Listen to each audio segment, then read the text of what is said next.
বিসমিল্লাহির রহমানির রহিম। আজকের এই আলোচনা অনুষ্ঠানের স্নেহভাজন সভাপতি এবং আমার আরাফাতি ভাই ডক্টর আব্দুর রব, মঞ্চে উপস্থিত সুধীবৃন্দ এবং সামনে উপস্থিত সুধীবৃন্দ, আসসালামু আলাইকুম।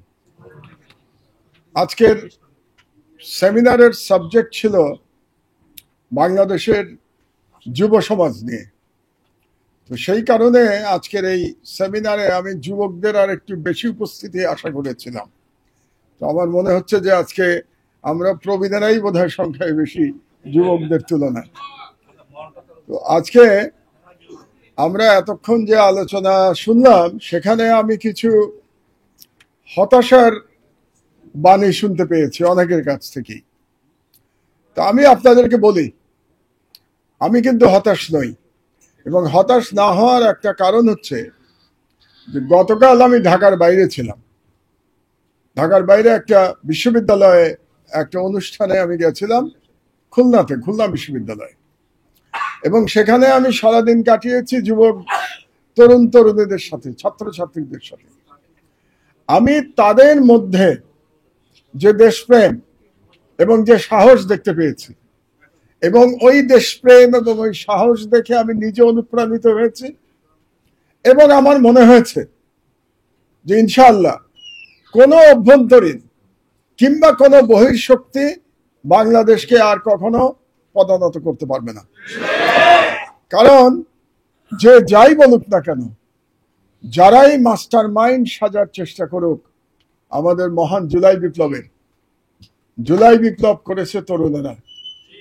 জুলাই বিপ্লব করেছে আনাসের মতো স্কুলের ছেলে, যে তার মায়ের কাছে চিঠি লিখে চলে গেছে বাংলাদেশকে স্বাধীন করতে, বাংলাদেশকে ভারতীয় হেজেমনি মুক্ত করতে এবং বাংলাদেশকে ফ্যাসিবাদ মুক্ত করতে চলে গেছে, এবং মায়ের কাছে চিঠিতে সে তার বিদায় বাণী লিখে রেখে গেছে, এপিটাফ লিখে রেখে গেছে।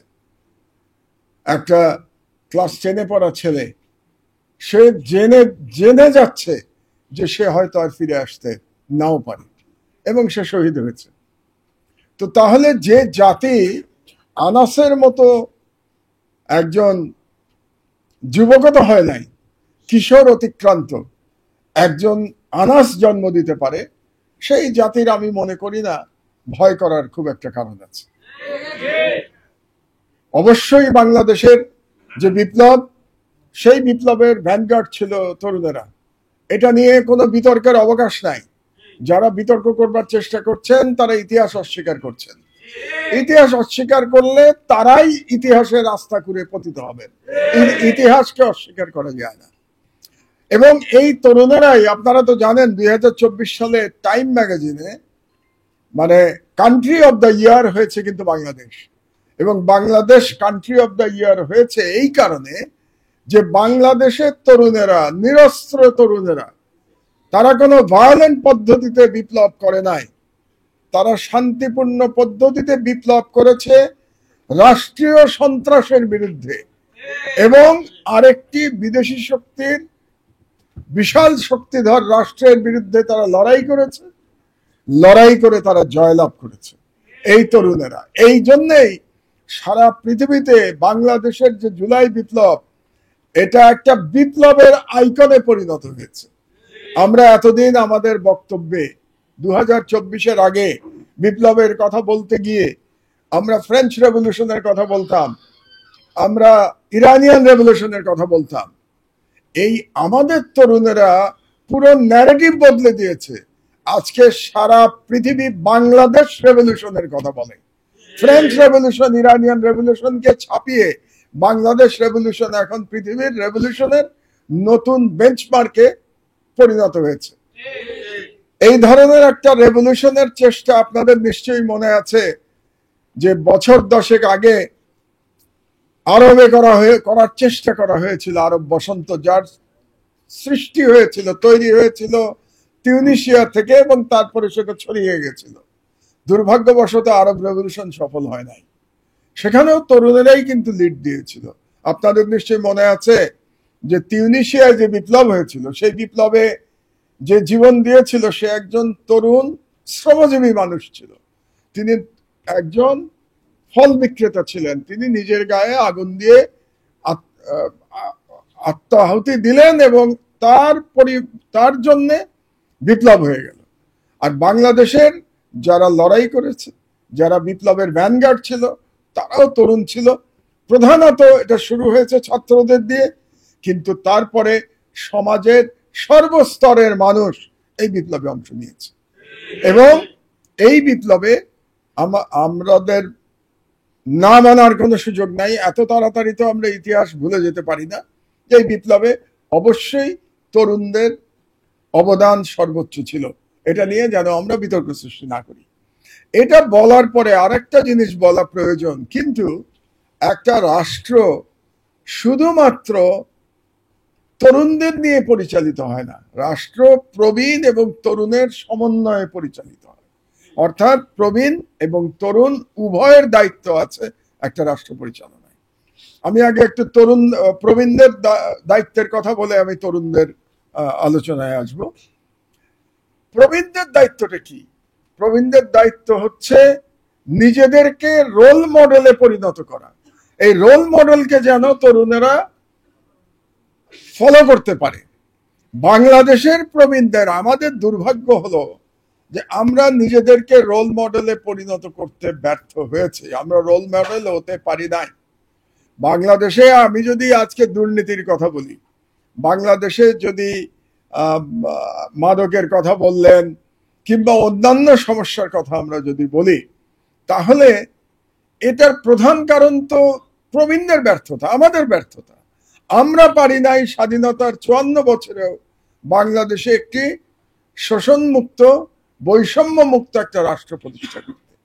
তো কাজেই আমাদের দায়িত্ব হচ্ছে এই তরুণদের গাইড করা, কিন্তু গাইড করবার আগে আছে নিজেদেরকে আগে আমাদের শুধরে নিতে হবে। আমরা যেন মানে কি বলবো, উইথ কারেজ আমরা যেন তরুণদের চোখের দিকে তাকিয়ে কথা বলতে পারি। বাংলাদেশের কজন ক্ষমতাবান ব্যক্তি সত্যিকার অর্থে চোখের দিকে তাকিয়ে কথা বলতে পারে? কারণ ক্ষমতাবান ব্যক্তিদের প্রচন্ড রকম বিভিন্ন কারণে দুর্বলতা আছে। এই দুর্বলতার জন্য তারা এই রোল মডেলে পরিণত হতে পারে নাই। তো আজকে কিন্তু এখানে অনেক প্রবীণ ব্যক্তি আমরা উপস্থিত আছি, কাজে আমাদের দায়িত্বটাও আমাদের বুঝে নিতে হবে। আর তরুণদের বিষয়ে আমার যেটা বলার কথা সেটা হচ্ছে যে তারা বিপ্লব করেছে। বিপ্লব করার পরেও তাদের কিন্তু আরো অনেক দায়িত্ব আছে।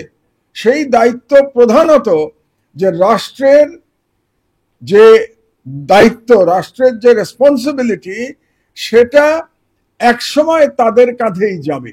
সেটা আগামীকালই তাদের কাঁধে যাবে না, একটা পর্যায়ে তাদের কাঁধে যাবে। এবং সেই জন্য তাদেরকে নিজেদেরকে প্রস্তুত করতে হবে। সেখানে আমার একটা পরামর্শ তরুণদের প্রতি, এখানে আপনারা যারা আছেন, আমি নিশ্চিত এখানে জুলাই যোদ্ধারাও আছেন, নবীন এবং প্রবীণ জুলাই যোদ্ধা সবাই আছেন এখানে। জুলাই যোদ্ধাদের নানাভাবে বিতর্কিত করার চেষ্টা করা হবে, এটা মনে রাখবেন আপনারা।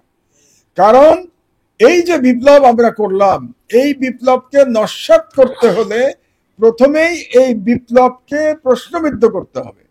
এবং প্রশ্নবিদ্ধ করা যাবে তখনই যখন যোদ্ধারা, তারা প্রবীণই হোক কিংবা নবীনই হোক, তাদের ক্যারেক্টার অ্যাসাসিনেশন করা সম্ভব হবে। দুর্ভাগ্যবশত আমরা দেখতে পাচ্ছি যে এই ক্যারেক্টার অ্যাসাসিনেশন কিন্তু এখন চলছে। এবং ক্যারেক্টার অ্যাসাসিনেশন চলার প্রধান কিছু কারণ আছে, যে আমাদের মধ্যেও হয়তো আমরা ভুলভ্রান্তি করছি, তরুণদের মধ্যেও হয়তো কিছু ভুলভ্রান্তি হচ্ছে।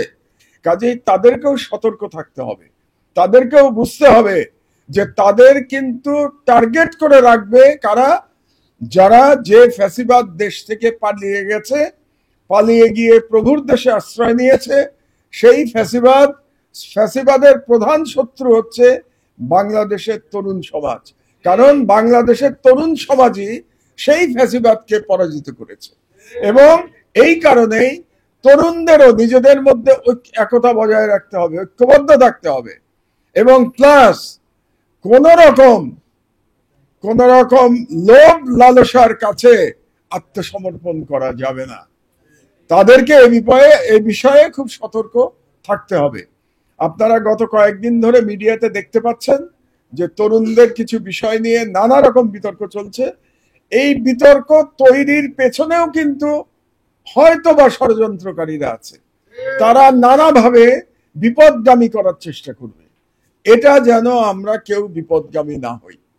এবং সর্বশেষ আমি যেটা বলতে চাচ্ছি যে বাংলাদেশের তরুণদের প্রতি আমার অগাধ আস্থা আছে। তারা, আপনারা চিন্তা করে দেখুন, প্রায় 16 বছর ধরে এই তরুণদের ব্রেন ওয়াশ করার চেষ্টা করা হয়েছে ব্যক্তি পূজার মাধ্যমে। 16 বছর ধরে বাংলাদেশে ব্যক্তি পূজা করা হয়েছে। 16 বছর ধরে বাংলাদেশে ইতিহাস বিকৃতি করা হয়েছে। 16 বছর ধরে বাংলাদেশকে একটি উপনিবেশে পরিণত করবার জন্য ন্যারেটিভ তৈরি করা হয়েছে। 16 বছর ধরে তাদের বইপত্র চেঞ্জ করা হয়েছে, তাদের বইয়ে ইতিহাস পরিবর্তন করা হয়েছে, তাদের কালচার চেঞ্জ করবার চেষ্টা করা হয়েছে। বাংলাদেশের মেজরিটি 90% বাঙালি মুসলমানের সংস্কৃতি নষ্ট করবার চেষ্টা করা হয়েছে 16 বছর ধরে। কিন্তু কি অবাক কাণ্ড দেখুন, এই 16 বছরের এত অপচেষ্টা সত্ত্বেও বাংলাদেশের তরুণ যে রিভল্ট করেছে, তাদেরকে তাদের যেটাকে বলে ব্রেন ওয়াশ করা সম্ভব হয় নাই। কাজেই যে তরুণরা এত বড় বিপদের মধ্যে মাথা সোজা করে দাঁড়িয়ে রাখতে পেরেছে,